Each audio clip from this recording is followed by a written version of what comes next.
ගරු ඉම්රාන් මහරු මන්ත්‍රීතුමා ඔබතුමාට විනාඩි 9ක් කාලයක් තිබෙනවා. நன்றி சபைக்கு தலைமை தாங்கும் உறுப்பினர் அவர்களே.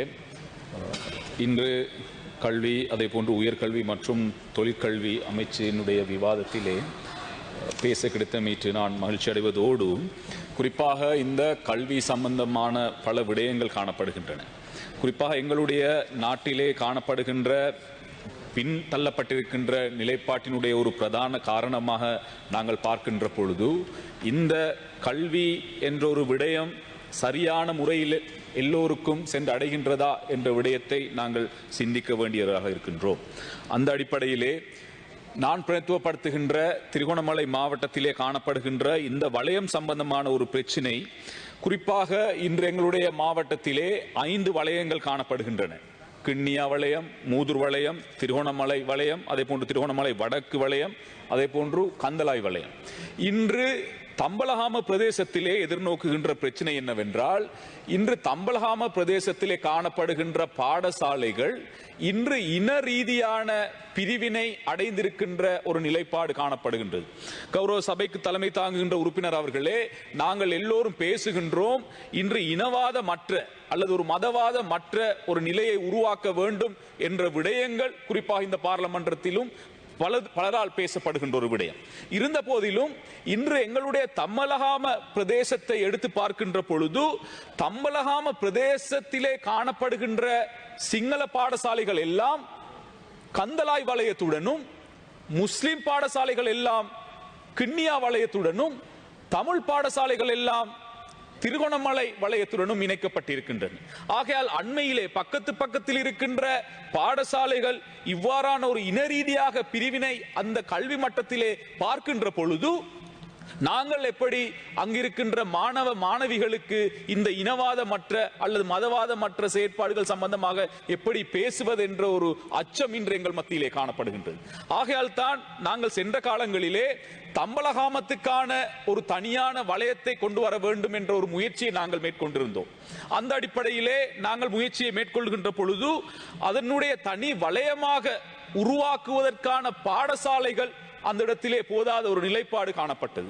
அதே போன்றுதான் எங்களுடைய திருகோணமலை வலயத்திலும் காணப்படுகின்ற இந்த குச்சவெளி கோட்டத்திலே பல பிரச்சனைகள் காணப்படுகின்றது.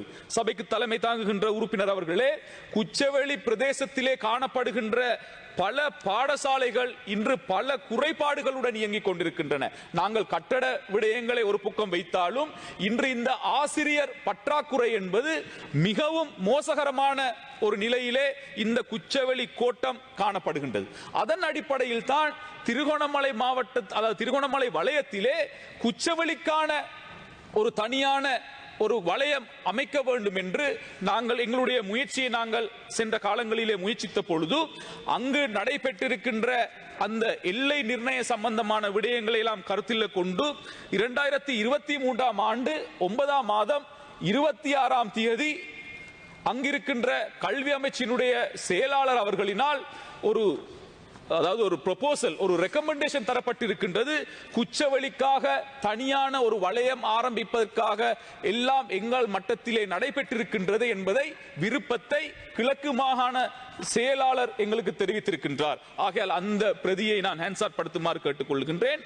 ஆனால் அந்த கடிதம் மத்திய அரசாங்கத்தினுடைய செயலாளருக்கு வந்ததற்கு பின்னர் அது எந்த ஒரு நடவடிக்கையும் எடுக்கப்படாமல் இன்னும் அந்த கிடப்பிலே கிடக்கின்றது.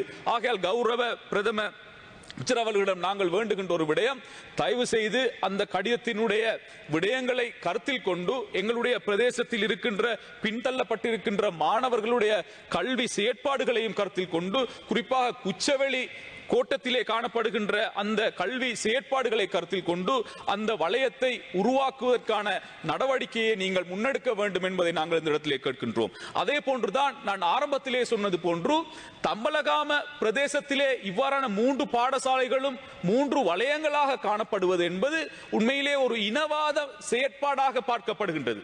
ஆகையால் அதையும் நாங்கள் கருத்தில் கொண்டு தம்பலகாமத்துக்கான ஒரு தனி வலயத்தையும் உருவாக்குவதற்கான நடவடிக்கையை நாங்கள் எடுக்க வேண்டும். ஏனென்றால் இன்று எங்களுடைய சென்ற அரசாங்கத்தினுடைய காலத்திலே மூதூர் வலயத்தில் காணப்படுகின்ற ஒரு சிங்கள மொழி பாடசாலையை இன்று கந்தளாய் வலயத்துடன் கொண்டு போய் இணைத்திருக்கின்றார்கள். ஆகையால் எந்த ஒரு சம்பந்தமும் இல்லாமல் ஒரு இன ரீதியான வேறுபாடாகத்தான் நாங்கள் இதை பார்க்கின்றோம். ஆகையால் இவ்வாறான இன ரீதியான வேறுபாடுகள் கல்வியிலே இவ்வாறு இருக்குமாக இருந்தால் எவ்வாறு எங்களுடைய அந்த கல்வி கட்டுகின்ற அந்த மாணவ சமுதாயத்தை எவ்வாறு நாங்கள் மாற்றப் போகின்றோம் என்ற ஒரு அச்சம் இன்று எங்கள் மத்தியிலே காணப்படுகின்றது.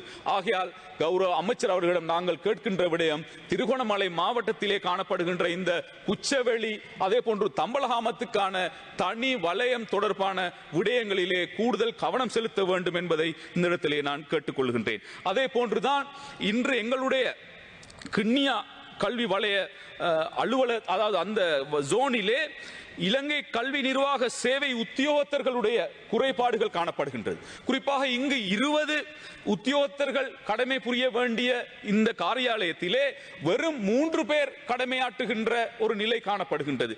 ஆகையால் இந்த 3 பேர் கடமையாற்றுகின்ற காரணத்தினால் பல நிர்வாக சிக்கல்கள் அந்த இடத்திலே காணப்படுகின்றது. ஆகையால் இவற்றையும் கருத்தில் கொள்ள வேண்டும். ஏனென்றால் எங்களுடைய கிண்ணியா வலயம் கல்வி மட்டத்திலே சில குறைபாடுகள் கூடுதலாக கொண்ட ஒரு வலயமாக காணப்படுகின்றது. ஆகையால் கௌரவ அமைச்சர் அவர்கள் அதில் கவனம் செலுத்த வேண்டும். ஏனென்றால் இது சம்பந்தமாக நாங்கள் 3 மாதங்களுக்கு முன்னர் கிழக்கு மாகாண சபையினுடைய முதலமைச்சர் அவர்களை சந்தித்து இந்த விடயத்தை நாங்கள் தெளிவுபடுத்தின பொழுதும் இதுவரை நாங்கள் வழங்கிய கடிதத்துக்கு கூட இன்னும் விடை கிடைக்காத ஒரு நிலை காணப்படுகின்றது. ஆகையால் தயவு செய்து இந்த விடயத்தையும் கவனம் செலுத்தி அதற்கான தீர்வுகளையும் பெற்றுத்தர வேண்டும் என்பதை கௌரவ அமைச்சர் அவர்களிடம் நாங்கள் வேண்டிக் கொள்கின்றோம். அதே போன்றுதான் திருகோணமலை கல்வி வலயத்தில் கீழ் இயங்கி வருகின்ற, நான் ஆரம்பத்திலே சொன்னது போன்று இந்த குச்சவெளி கோட்டம், அதே போன்று நிலாவளி, எரக்கண்டி, குச்சவெளி, புடவைக்கட்டு போன்ற பிரதேசங்களிலே இன்று கல்வி கேள்விக்குறியாகின்ற ஒரு நிலை காணப்படுகின்றது. ஏனென்றால் இன்று ஆசிரியர் சேவைகளிலே வருகின்ற ஆசிரியர்கள் அந்த பிரதேசங்களுக்கு நியமிக்கின்ற பொழுது அந்த பிரதேசத்தில் இருந்து உடனடியாக இடமாற்றம் பெற்று செல்லுகின்ற ஒரு நிலை காணப்படுகின்றது. ஆகையால் எல்லா பாடசாலைகள், அங்கு இருக்கின்ற தமிழ் பாடசாலைகள், முஸ்லிம் பாடசாலைகள், சிங்கள பாடசாலைகளாக நாங்கள் எடுத்துக்கொண்டாலும் குறிப்பாக எங்களுடைய பிரதேசத்திலே காணப்படுகின்ற கோமரங்கடவல, பதவி சிரிப்புற, மொரவ போன்ற பிரதேசங்களிலே காணப்படுகின்ற சிங்கள மொழி பாடசாலைகளில் கூட பல ஆசிரியர் வெற்றிடங்கள் காணப்படுகின்றது. ஆகையால் இந்த வெற்றிடத்துக்கான ஒரு தீர்வை வழங்க வேண்டுமாக இருந்தால் இம்முறை வழங்கப்பட இருக்கின்ற காலேஜ் ஆஃப் எஜுகேஷனுக்கான அந்த ஆசிரியர் நியமனங்களிலே சரியான ஒரு பகிர்வை எங்களுடைய மாவட்டத்துக்கு, எங்களுடைய மாகாணத்துக்கு வழங்க வேண்டிய ஒரு நிலை காணப்படுகின்றது. ஆகையால் கௌரவ அமைச்சர் அவர்களிடம் நாங்கள் கேட்டுக்கொள்ளுகின்ற விடயம், இந்த காலேஜ் ஆஃப் எஜுகேஷன் அண்மையிலே வழங்க இருக்கின்ற இந்த ஆசிரியர் பட்டியல்களிலே எங்களுடைய மாவட்டத்திலும் சரியான காடலிஸ்டை எடுக்க வேண்டும். ஏனென்றால் இந்த காலேஜ் ஆஃப் எஜுகேஷன் சிஸ்டம், அதாவது இந்த ஆசிரியர்கள் நியமனங்கள் வழங்குகின்ற பொழுது சொல்லுகின்ற விடயம்தான் சரியான கார்டு கிரியேஷன் செய்யப்படவில்லை, அல்லது 2018ஆம் ஆண்டினுடைய கார்டு கிரியேஷனின் அடிப்படையில் தான் நாங்கள் இப்பொழுது வழங்குகின்றோம் என்று ஒவ்வொரு வருடங்களும் சொல்லுகின்ற காரணத்தினால் எங்களுடைய பிரதேசங்களிலே வருகின்ற ஆசிரியர்கள் கூட இன்று வெளி மாவட்டங்களிலே போய் படிப்பிக்க வேண்டிய ஒரு சூழலுக்கு தள்ளப்படுகின்றோம். ஆகையால் இதிலும் விசேஷமான கவனத்தை செலுத்த வேண்டும் என்பதை கௌரவ அமைச்சர் அவர்களிடம் கேட்டுக்கொள்வது போன்று, இன்று கல்வியிலே பெரும் சவாலாக வந்திருக்கின்றது தான் இந்த டியூஷன், அதாவது இந்த தனியார் கல்வி என்பது ஒரு சவாலாக மாறி இருக்கின்றது. இந்த டியூஷனின் மூலமாக பிள்ளைகள் எவ்வாறான முறையிலே அவர்கள் நடத்தப்படுகின்றார்கள் என்பது சிந்திக்க வேண்டிய ஒரு விஷயமாக காணப்படுகின்றது. ஆகையால் இந்த தனியார், இந்த டியூஷன் விஷயங்களை ஒரு விசேட ஒரு திட்டத்தின் கீழே, ஒரு சிஸ்டத்தின் கீழே கொண்டு வந்து அதற்கான ஒரு வழிமுறையை நீங்கள் அமைக்க வேண்டும். ஏனென்றால் இன்று இரவு நேரங்களிலே கூட இன்று டியூஷன் என்று பல மாணவர்கள் செல்லுகின்ற காரணத்தினால் இன்று வீடுகளிலே அவர்கள் தனிமையாக படிக்கின்ற கல்வி இன்று முடக்கப்படுகின்றது. ஆகையால் இந்த டியூஷன் என்ற விடயத்திலே கவனம் செலுத்தி ஒரு புதிய சிஸ்டத்தின் கீழ் செயற்படுவதற்கான ஒரு கல்வி கொள்கையை நீங்கள் உருவாக்க வேண்டும் என்பதையும் இந்த இடத்திலே கூறி நிறைவு செய்து கொள்கிறேன். හරියන්න හරිම තැනට යන්න. LOLC Finance හරියන්න හරිම තැන.